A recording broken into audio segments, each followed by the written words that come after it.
बापू नंदा चौर वाल्या आपकी सदा सदा ही जय। ही बोले जय। बाके बिहारी लाल लाल की की जय। जय। जय हो मां। श्री कृष्ण गोविंद हरे मुरारे, हे नाथ नारायण वासुदेवा। श्री कृष्ण गोविंद हरे मुरारे, हे नाथ नारायण वासुदेवा। पित मात स्वामी सखा हमारे, हे नाथ नारायण वासुदेवा। श्री कृष्ण गोविंद हरे मुरारे, हे नाथ नारायण वासुदेवा। हे नाथ नारायण वासुदेवा। वसुदेव सुतं देवं कंस चाणूरमर्दनम्, देवकी परमानन्दम् कृष्णं वन्दे जगद्गुरुं। कृष्णं वन्दे जगद्गुरुम्। ॐ श्री परमात्मने नमः। श्रीमद्भगवत गीता अथ सप्तमोऽध्यायः। प्रभु की प्यारी सात संगत जी, हम सातवें अध्याय का श्रवण कर रहे हैं। श्लोक क्रमांक 20 तक श्रवण कर लिए हैं। अगले श्लोक की ओर बढ़ेंगे थोड़ा सा सारांश लेते हुए। पिछले श्लोक में भगवान ने अपने मुखारविंद से क्या उपदेश दिया। भगवान बता रहे हैं कि हे अर्जुन, जिनकी बुद्धि भौतिक इच्छाओं द्वारा मारी गई है, अर्थात छोटी छोटी इच्छाओं के पीछे ही भागते रहते हैं, वे देवताओं की शरण में जाते हैं और अपने अपने स्वभाव के अनुसार पूजा करते हैं, विधि विधान करते हैं कि उनकी बिना देरी किए सभी इच्छाएं परमात्मा, वो भगवान, वो देवता जल्दी पूरी कर दें। और विभिन्न देवताओं की पूजा करते हुए अपनी इच्छाएं उनके आगे रखते हैं, किंतु इसके कारण वो अपने परम लक्ष्य को भूल जाते हैं, अपने पथ से भ्रष्ट हो जाते हैं। किंतु शुद्ध भक्त, अर्थात जिसका मन चित्त बुद्धि सब परमात्मा के लिए है, शुद्ध भक्त जानता है कि ये छोटी छोटी सांसारिक आवश्यकताएं तो परमात्मा अपने आप ही पूरी कर देते हैं। हमें तो केवल उस परम पिता परमेश्वर का ही ध्यान करना चाहिए, क्योंकि सब कुछ उनके ऊपर है। जो कुछ देने वाले हैं वही देने वाले हैं, और जो वो हमारे स्वभाव भाग्य के अनुसार देते हैं, हमें उसमें संतुष्ट रहना चाहिए। ये एक शुद्ध भक्त की गुण बताए हैं भगवान ने। अब अगला श्लोक, श्लोक क्रमांक 21। यो यो यां यान्तनुं भक्त श्रद्धयार्चितुमिच्छति, तस्य तस्याचलां श्रद्धां तामे विद्यदाम्यहम्। बहुत ही सुंदर श्लोक है। भगवान इसमें अपने मुखारविंद से क्या बता रहे हैं कि मैं तो प्रत्येक जीव के हृदय में परमात्मा स्वरूप स्थित हूँ। जैसे ही कोई किसी देवता की पूजा करने की इच्छा करता है, तो मैं उसकी श्रद्धा को स्थिर कर देता हूँ, जिससे उसी विशेष देवता की उसकी भक्ति बहुत दृढ़ हो जाए। कहने का भाव श्रद्धा है को कि क्या कर ईश्वर देता ने हूँ? श्रद्धा क्या को बोला? सही पक्का से कर दोबारा। देता है, अच्छा।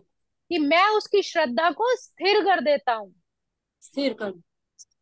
कहने का भाव है कि ईश्वर ने हर एक को स्वतंत्रता प्रदान की है, कि अगर कोई पुरुष भौतिक भोग करने की इच्छा है तो उसको देवी देवताओं की सुविधाएं वो चाहता है।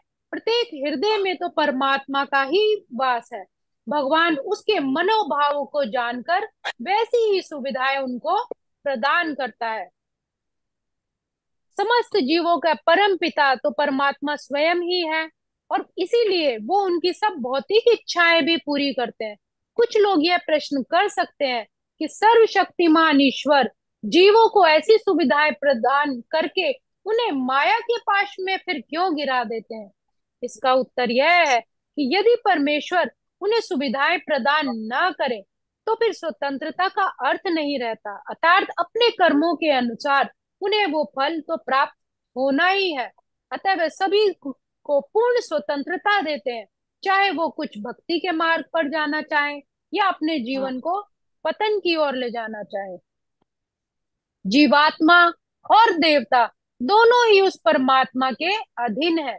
जैसे कहा जाता है कि ईश्वर की इच्छा के बिना कोई पत्ता भी नहीं हिलता। जी। सामान्यतः जो लोग इस संसार में पीड़ित है, वो देवताओं के अपने दुख के लिए, कष्ट के लिए देवताओं के पास जाते हैं, क्योंकि वेदों में ये कहा गया है कि इस अमुक अमुक इच्छा के लिए इस देवता की शरण में जाना चाहिए। उदाहरण के लिए अगर कोई रोगी है जिसमें शक्ति नहीं है, तो वो सूर्य देव की पूजा के लिए जाता है। किसी को डर भय लगता है, तो उन्हें हनुमान जी की शरण में जाने के लिए कहा जाता है। इसी तरह किसी को विद्या की इच्छा है, तो सरस्वती की पूजा के लिए कहा जाता है। तो किसी को सुंदर वर चाहिए, तो वो शिव जी की पूजा के लिए उसको कहा जाता है। ऐसा हमारे अच्छा। शास्त्रों में बताया गया है। तो इस प्रकार शास्त्रों में विभिन्न देवताओं की पूजा की विधि बताई गई है।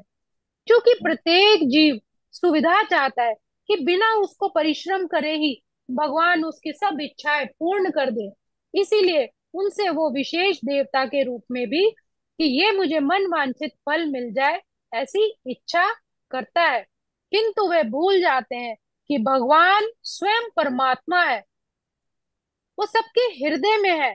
जिस और जिसकी भी इच्छा होती है, हमारे अंदर बैठा वो मालिक हमारी उसी श्रद्धा को दृढ़ करता है, अर्थात हमारे अंदर विश्वास जगाता है। अगर किसी का रुझान, कहने का भाव है, अगर किसी का रुझान राम जी की तरफ है या किसी का रुझान हनुमान जी की तरफ है, तो जो उसके पीछे जो श्रद्धा भाव है कि ये डोले ना। अगर हम अपने बापू जी से प्यार करते हैं, तो जो हमारी श्रद्धा है, जो हमारे प्रेम है, वो हमारे अंदर बैठा मालिक उसको और पक्का फिर करता है कि पक्का अगर कर। तेरा विश्वास उस तरफ है तो तुझे डोलना नहीं है। लेकिन स्वतंत्रता दी है कि अगर तू इनको मानता है, तो फिर तू अपने उसी सदगुरु के शरण में रह, फिर तू इधर उधर मत डोल।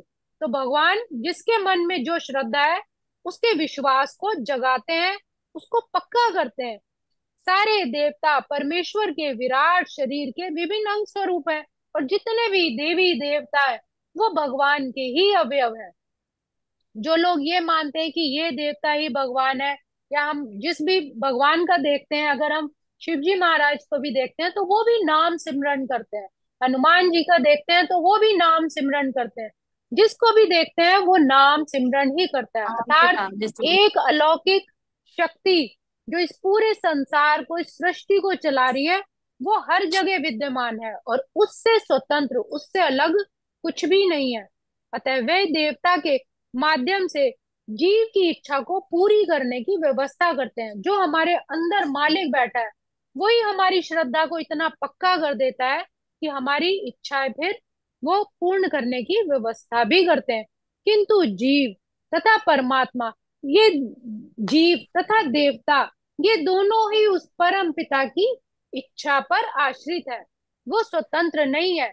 अगर हम किसी भी देवी देवता के आगे अपनी इच्छा रखते हैं, तो ये मालिक के हाथ में है। अगर उसकी इच्छा होगी तो वो उसकी मनोकामना पूर्ण होगी, वरना नहीं होगी, क्योंकि ये सब कर्मों के हिसाब से मिलता है। ये उसी प्रकार समझा जा सकता है जैसे कोई एक गवर्नमेंट का बहुत बड़ा डिपार्टमेंट है, जैसे प्रधानमंत्री समझ ले, और उनके नीचे बहुत सारे मंत्री काम करते हैं।